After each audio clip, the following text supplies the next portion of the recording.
السلام علیکم ملګرو، جنید خان ما په نننۍ ویډیو کې به تاسو سره زه د جهنم یعنی د دوزخ تعارف کوم چې په مختلف کتابونو کې د دوزخ باره کې څه لیکل شوي دي. ځکه زموږ د مسلمانانو دا ایمان دی چې کم یو سړی د الله پاک د حکمونو مطابق زندگی تیره کړه اب جنت لذي، او چې کم یو سړی د الله پاک د حکمونو مطابق زندگی تیره نه کړه د الله پاک نافرمانی وکړه نو اب دوزخ لا یعنی جهنم لذي. اوس جهنم څه شی دی باره کې مختلف کتابونو څه لیکلي دي، د دې حواله سره در سره مکمل معلومات شریک کوم. نو ویډیو مکمل وګورئ، کمنټ کې استغفر الله ضرور لیکئ او مخکې ملګرو سره د ثواب په نیت باندې دا ویډیو شریک کړئ. خاطور نه پیله خو جهنم یعنی دوزخ غرق څومره دی. جهنم یعنی دوزخ له چې وي کاڼې ورغورځي نو هغه اویا کالو کې د هغې ویښ لرسي، دومره د هغې ګهرۍ د دومره به هغه غرق وي. بل جهنم چې کله یو دیوال نه بل دیواله پورې فاصله به څومره وي څومره به اوږد وي، نو دا چې وایي 40 کاله د یو دیوال نه بل دیواله پورې مزل کې نو 40 کالو کې به یو دیوال نه بل دیواله پورې رسي. بل الله پاک چې کله جهنم میدان حشر تړون د هغې دپاره الله پاک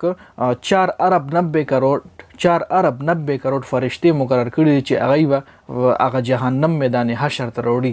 بل د دوزخ ټول نه هلکه غذاب وایدارې وایي چې الله پاک جهنمي ته دوزخي لخپو کې دوه د اور بوټان ورواچي، یا به داسې بوټان چې څه ټایمې دوزخي خپلو خپو کې ورواچي نو د هغه دماغ به ورسره ویلی شي، دومره به د هغې ګرمایي شي. بل د دوزخي سړي به د غاښ نه د غاښ په دومره غټ شي د احد د پهاړ عمره به د هغه یو غاښ غټ شي، او د هغه دا سرمن چې کومه ده به 63 فوټ داسې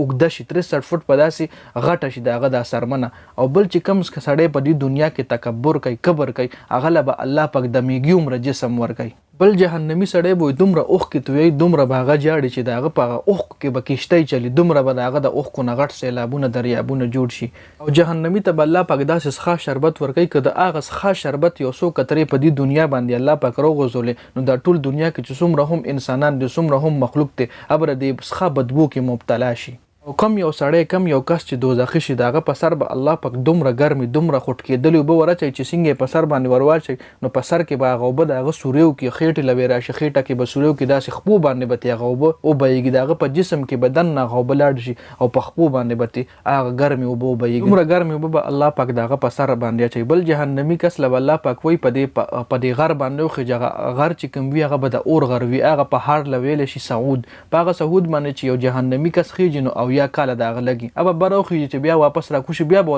الله پاک حکم وکړي چې واپس وخیږه په هغه غر باندې، او یا کالو کې به هغه صرف په هغه غر باندې خیږي. او د دوزخ مار به داسې ماري چې د هغه قد به د اوښ عمره وي، او چې کله جهنمي کس اخوري نو 40 کاله به د هغه په جسم کې د هغه زهرو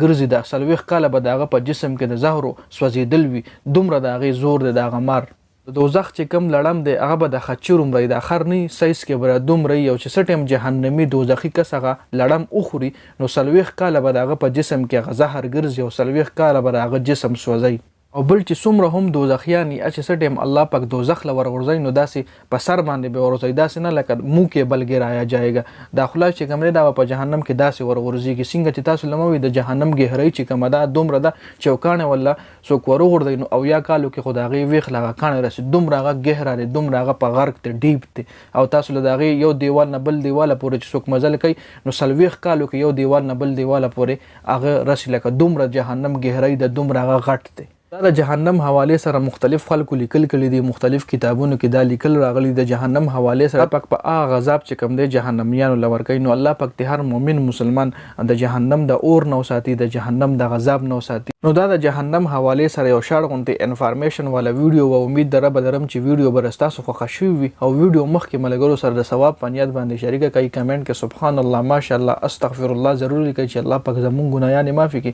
د ویډیو کتلو ډیره زیاته مهرباني، ویډیو ضرور شریکه کوئ، جنید خان افیشل چینل هم سبسکرایب کوئ، پیج هم لایک کوئ، ډیره زیاته مننه، والسلام.